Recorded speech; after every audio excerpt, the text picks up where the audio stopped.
বাংলাদেশের রাজনৈতিক দলের মধ্যে এখন নাম্বার 1 দল হচ্ছে বাংলাদেশ জামাত ইসলামী, কোনো সন্দেহ নেই।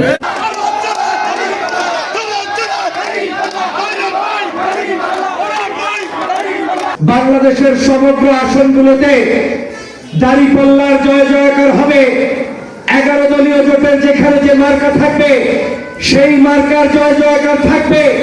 ঐক্যবদ্ধ বাংলাদেশ বিনির্মাণের জন্য সবাই মিলে আমরা ঐক্যবদ্ধভাবে বাংলাদেশের মানচিত্রকে রক্ষার জন্য, এদেশের শান্তিপ্রিয় মানুষের অধিকার প্রতিষ্ঠার জন্য আমাদের লড়াই এবং সংগ্রাম অব্যাহত থাকবে ইনশাআল্লাহ।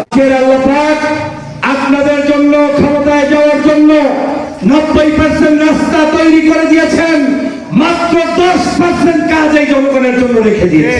10%-এর কাজের অংশ হিসেবে আমরা এখানে একটু মিটিং করতে আসছি, কথা বলতে আসছি, ঠিক না?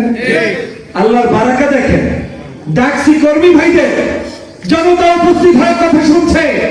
এর মাধ্যমে প্রমাণ হয় কোন ভোট ডাকাত, কোন চোর, কোন সন্ত্রাস, কোন চাঁদাবাজ, কোন লুটেরা, কোন মামলাবাজ, কোন হামলাবাজের স্থান রাজাপুর কাঠালিয়ায় হবে না। ঠিক আছে, আমরা রাজাপুর কাঠালিয়াকে শান্তিপূর্ণ রাখতে চাই এবং ইনসাফ হচ্ছে এমন যে আমার বিরুদ্ধে মিছিল করলো, আমাকে পছন্দ করে না, আমাকে দেখলে গালি দেয়, কিন্তু লোকটা এই সমাজের সবচেয়ে গরিব মানুষ।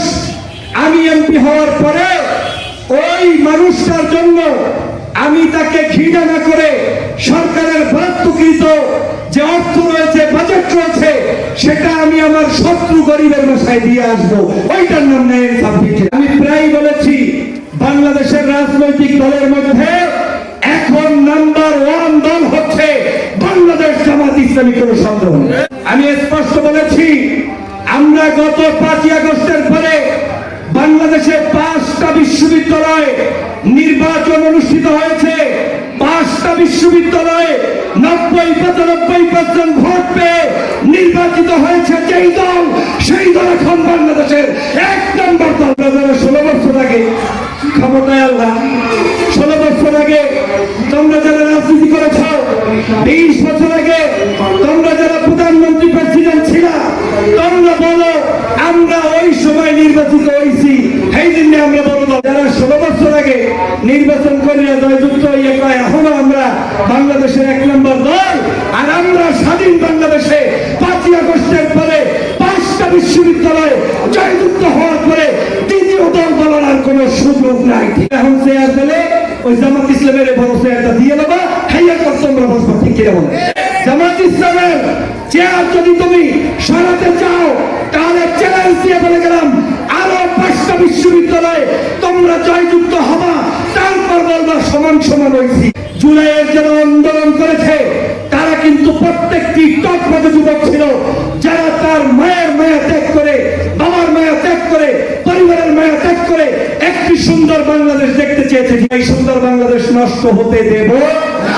গালুয়াবাসী, রাজাপুরবাসী স্পষ্ট ঘোষণা দিয়ে বলছি, ডক্টর ফয়জুলের কাছে এই অঞ্চলের আওয়ামী লীগ, বিএনপি, জামাত, চরমোনাই, হেফাজত, যদি লোক ভালো হয় সবার সম্মান থাকবে, আর লোক যদি ডাউট হয় আমার দলের লোকেও আমি সম্মান করব না। এই অঞ্চলে কোনো রাজনীতি হবে না।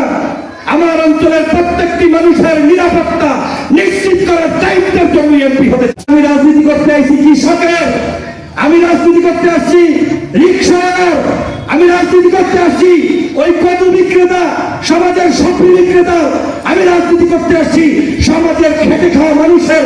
ওই মানুষটা যেই ভাষায় কথা বলে আমি ডক্টর ফয়জুল ওই ভাষায় কথা বলবো। এর বাইরে অত পিএইচডি ডিগ্রিধারী ভাষায় আমি কথা বলতে চাই না। নির্বাচনের সময় আপনি কাকে ভোট দেবেন, ওর বাপ কেনা, ওর মা কেনা, ওর দাদা কেনা, ওর নানা কেনা, ও মামলা খাইছি কয়না, ও মামলা দেশে কয়না, ও টাউট কিনা, চোর কিনা, বাটপার কিনা, এইটা কিন্তু আমরা দেখেন না। নির্বাচন একটা গুরুত্বপূর্ণ জায়গা। এই নির্বাচনে নেতা নির্বাচনের আগে নেতার শিক্ষা কি, পারিবারিক ঐতিহ্য কি, সামাজিক দায়বদ্ধতা কি, তার রাষ্ট্রের জন্য কমিটমেন্ট কি, এইটা জেনে আমরা ভোট দিতে রাজি আছি কি নাই। দিয়েছি ভোট চুরি করার নিয়ে কেউ করবে না। ভোট সেন্টারে যাইয়া ভোট আদায় করার জন্য যদি যখন রক্ত দেয় তাহলে আপনাদের অঞ্চলের সন্তান ডক্টর ফয়জুল রক্ত দেবে, ঠিক কি না? কায়েচ্ছা বুঝলেন নাকি ডক্টর ফয়জুল হক এই অঞ্চলে ভেসে আছে নাই? এই অঞ্চল আমার, এই মাটি আমার, এই মানুষ আমার। আমি এই অঞ্চলে থাকবো, যারা আমার কর্মীদেরকে হুমকি ধমকি দেবা তোমরা এই দেশ থেকে পালানোর জায়গা পাবে না। আমার কমিটমেন্ট হচ্ছে নির্বাচন শেষ, রাজাপুর কাঠালিয়ায় কোন রাজনৈতিক বিবেচনায় কোন রাজনৈতিক নেতার বিরুদ্ধে মামলা থাকতে পারবে না, পারবে না, পারবে না। কোন রাজনৈতিক নেতাকে অনৈতিকভাবে গ্রেফতার করা যাবে না, যাবে না, যাবে না। কোন রাজনৈতিক বন্ধুর উপর শত্রু হওয়া সত্ত্বেও তার অধিকার বঞ্চিত করা যাবে না, যাবে না, যাবে না। যুবকদেরকে বাসায় বসিয়ে বেতন ধরে লাভ হবে না, হয়তো 3-4 দিন চা পানি খেয়ে শেষ হয়ে যাবে। আমরা ঘরে ঘরে এক হাতে সার্টিফিকেট আর এক হাতে চাকরি দেওয়ার ব্যবস্থা করব। মহিলাদের উদ্দেশ্যে বলেছে, মা বোনেরা 24 ঘন্টা বাংলাদেশের প্রত্যেকটি জনপদে, গার্মেন্টসে, ফ্যাক্টরিতে, মাদ্রাসায়, অফিস আদালতে চাকরি করবে, বাড়িতে আসবে। কেউ তাদেরকে রাস্তাঘাটে প্রতিবন্ধকতা সৃষ্টি করে ইফতিজিং করতে পারবে না, পারবে না, পারবে না।